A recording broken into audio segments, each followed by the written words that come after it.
Assalamualaikum warahmatullahi wabarakatuh. Pertemuan kali ini kita akan membahas proses bisnis manajemen perkantoran dan layanan bisnis di dunia kerja. Berikut adalah tujuan pembelajaran di elemen 1. Menurut kalian, apa itu layanan bisnis?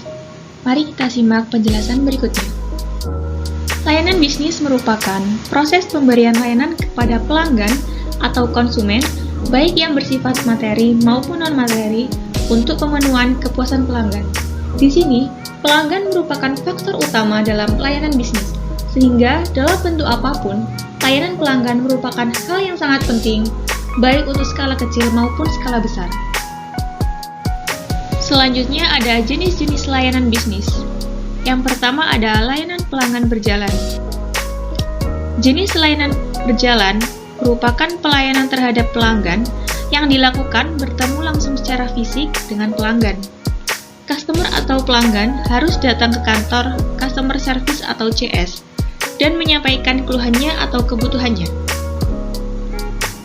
Berikutnya ada layanan pelanggan melalui email dan telepon.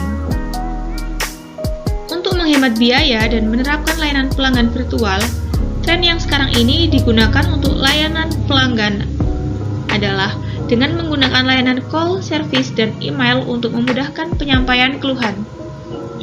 Berikutnya ada layanan pelanggan melalui live chat. Live chat merupakan jenis layanan yang secara langsung dapat dilakukan melalui obrolan yang telah dipersonalisasi antara customer dan departemen layanan atau CS. Berikutnya adalah layanan self-service. Jasa layanan mandiri merupakan departemen customer service yang memberikan pelayanan lebih instan, ramah, dan akurat. Pelanggan mampu menyelesaikan masalahnya sendiri. Berikutnya adalah layanan pelanggan melalui komunitas dan forum. Komunitas dan forum adalah kanal layanan pelanggan yang dibangun oleh pengguna jasa atau layanan produk. Untuk penggunaan layanan ini, sebuah bisnis atau usaha harus mampu menciptakan pengikut dan komunitas yang lebih besar berdasarkan brand yang mereka miliki. Berikutnya ada jenis bisnis berdasarkan jenis aktivitasnya.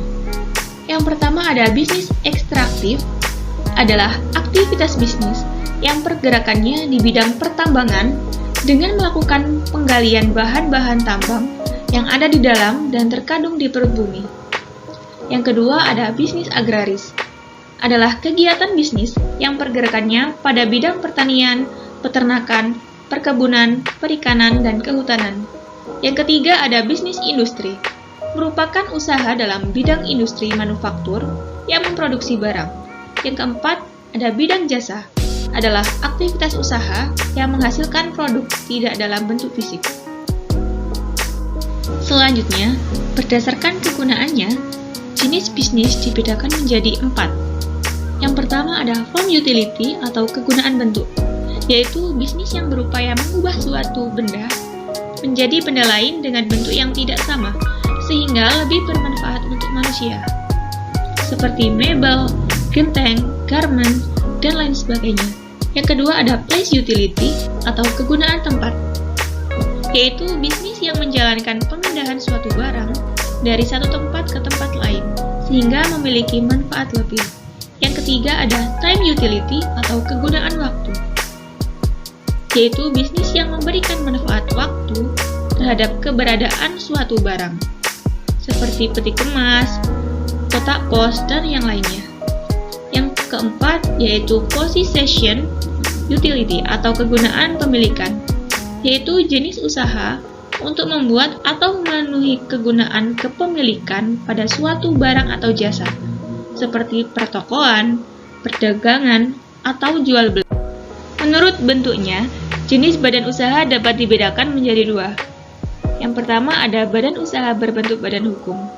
Badan usaha yang berbadan hukum memiliki karakteristik dalam pemisahan kekayaan pemilik dengan kekayaan badan usaha, sehingga pemilik hanya bertanggung jawab sebatas harta yang dimilikinya.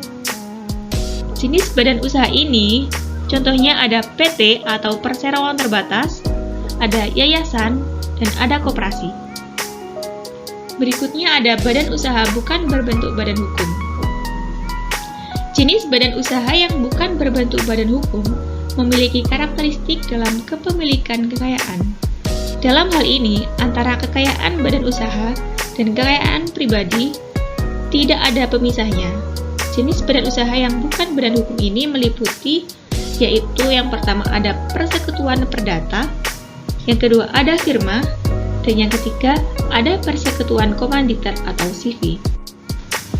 Karakteristik bisnis yang pertama ada lembaga atau instansi atau organisasi sosial dan ekonomi. Sebuah usaha atau bisnis merupakan lembaga, instansi atau organisasi sosial, dan ekonomi. Berarti bahwa bisnis itu dilakukan oleh jenis organisasi, baik yang berbentuk badan hukum maupun berbentuk bukan berbadan hukum. Di dalam organisasi tersebut, memiliki aturan dan ketentuan yang berlaku sesuai demi tercapainya tujuan yang telah ditentukan. Yang kedua ada berhubungan dengan berbagai barang dan jasa yang memenuhi kebutuhan manusia. Pada prinsipnya, bisnis itu menjual barang atau jasa yang dibutuhkan oleh konsumen. Yang ketiga, mencari laba, profit, atau keuntungan. Mencari laba, profit, atau keuntungan merupakan tujuan bisnis yang sebenarnya. Berikutnya ada menentukan harga yang sesuai dan akan ada kemungkinan mengalami kerugian. Yang pertama ada pemilik atau owner, yang kedua ada kreditor, yaitu pihak yang memberikan pinjaman pendanaan kepada entitas bisnis Anda. Yang ketiga ada karyawan atau employee, baik itu karyawan operasional maupun karyawan manajerial, guna membantu mencapai tujuan yang ditetapkan entitas bisnis Anda. Yang keempat ada pemasok atau supplier, berperan dalam menyediakan bahan baku guna memperlancar proses produksi.